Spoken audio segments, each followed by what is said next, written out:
Guys, this is a very easy semi-homemade chocolate cream pie. You're going to need 30 Oreos to be combined with 5 tablespoons of melted butter in your food processor, and a little leftovers you can have for garnish. If you don't have a food processor, that's fine. You can still do it. You could use instant pudding, make your own pudding. I want a shortcut for the holidays. I'm using Cook and Serve, 5-ounce box. I have cherries for garnish, and I have Santa's milk. We're going to be using 3 cups. Okay, so let's get to it. Guys, I already put 28 cookies in. I'm going to put the last 2 in to make 30 cookies. I'm going to put the lid on and crumble this and pulse it until it's totally crumbs. Guys, this takes about 30 to 60 seconds to get it to crumbs. This is what you want it to look like. Sand. Okay, just like this. Now we're going to add 5 tablespoons of melted butter with the lid on and with it running. Here's the melted 5 tablespoons of butter. You want to lower your volume. This is going to be loud. I just want to show you the melted butter. It's right here, 5 tablespoons. With the machine on, you're going to slowly drizzle this in. Okay, and combine it well. Mix it well. Here we go.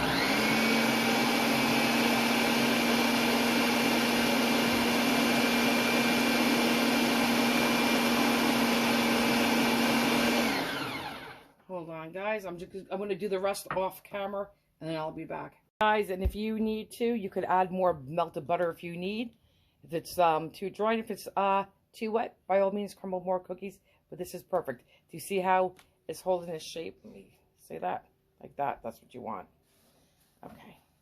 2 other ingredients I've got to mention. We're going to need, this is a 9.5-inch pie plate. You can use a 9.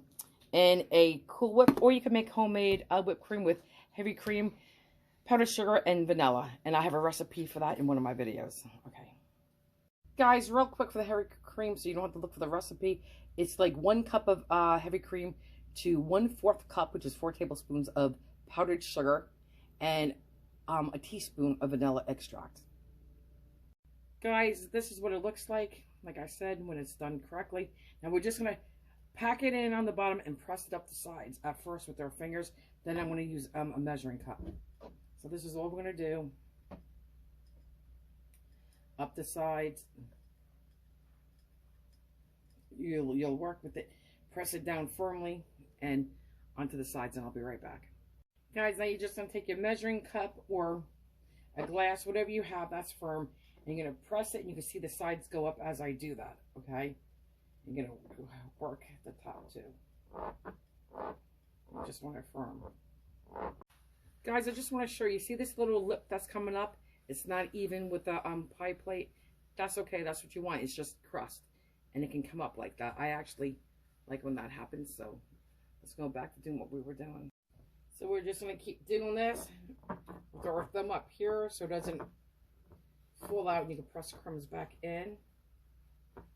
And when you put this in your refrigerator, because you're going to set up the butter is what we're going to do. That's how it's going to take shape and hold it.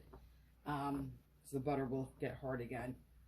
Just put it in your refrigerator carefully if you want the lip like I do. Okay, guys, so now we're going to do the middle and press in the middle.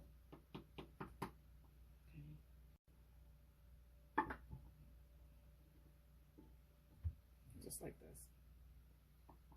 Guys, now this is ready for the refrigerator. I'm going to set it in there for about, I don't know, 15 minutes. It could be 10 minutes. It could be 20 minutes. Just to the butter, depends on how cold you keep your refrigerator, till the butter firms up again. And you don't have to bake this. This is it. See how nice that looks and how nice and deep. And I like that lip. See, I like that. Guys, I threw the box of 5-ounce pudding in there. And again, I'm using a pot that can take a metal whisk. I'm going to add, because it's 3 cups, I got 1 cup here. And before I put the heat on, I'm going to combine this. And then we have Santa's milk here. Okay, here we go for Santa. The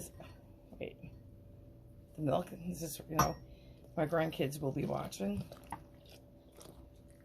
Okay. Now I'm going to whisk this together. And then I will throw, put the heat on. Just want to do it like this. Okay. Now I'm going to put my heat on.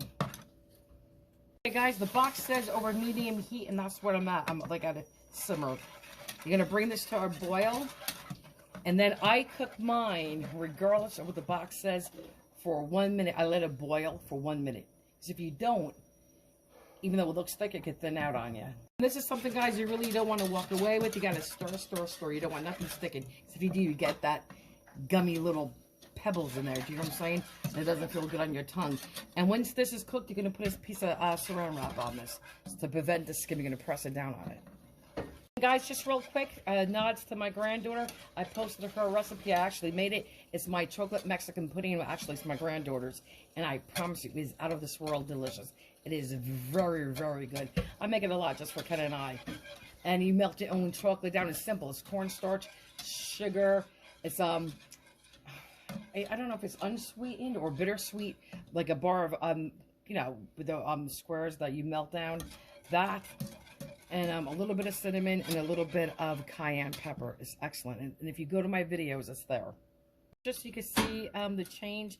When we first started, it was like chocolate milk, and you can see it's getting a little bit thicker. This is when you really can't walk away, and you got to constantly stir.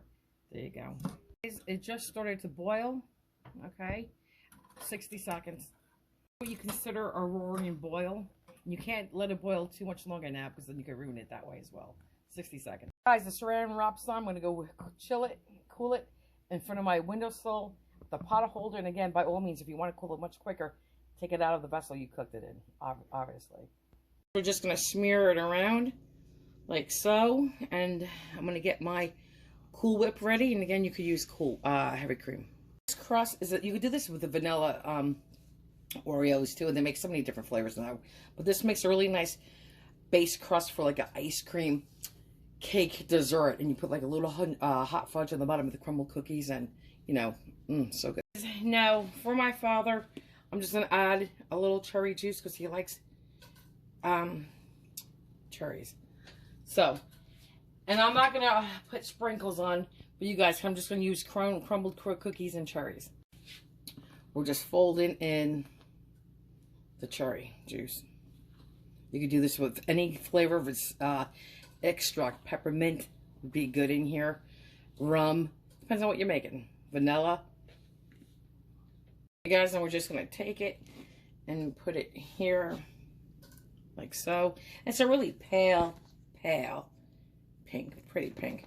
And then I think, you know what, last year I made this recipe on a video, and it's there under my name, but I used real whipped cream at that time. But this is a shortcut, and it's just as good. So now what I'm going to do is smear it around, push it around. That's it, guys. Oop. Just push it right back. Oh, push it right back in. No biggie, guys. Okay, just like this. Okay.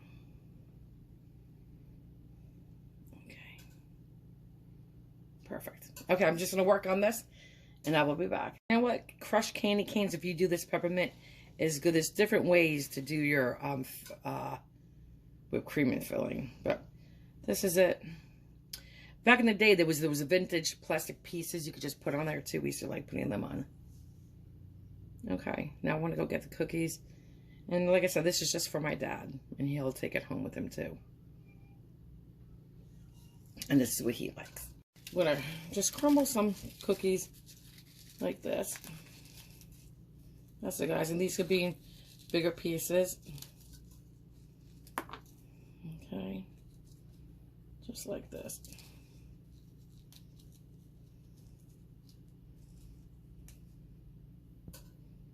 Sorry. Do a little bit more. I just want a little sandy in the center and the bigger chunks on the outside. This is what I'm going to do. Guys, I'm going to take a, you could put a whole cookie dunk in 1, 2, 3, 4. I'm just going to cut this in half and sink it in. Just like so, guys.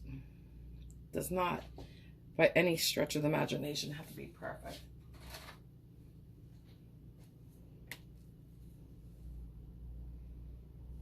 Okay, now I'm going to get the cherries. Okay, guys, and I kind of like when the juice drips on the cake, on the pie. One. And these are the big jumbo cherries you put on ice cream. This is not candied cherries.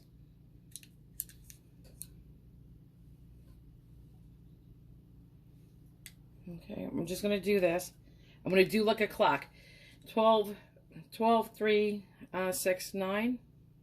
I'm going to do one in the center. And then I'm going to do here, here, here, and here. So 7 o'clock, 10 o'clock, and you get the drift. If you want to push them down further, you can. But I like when they stand out and they have a little bit of a pop. I'll show you in a minute. I'm going to go clean my hands because they're a little sticky now.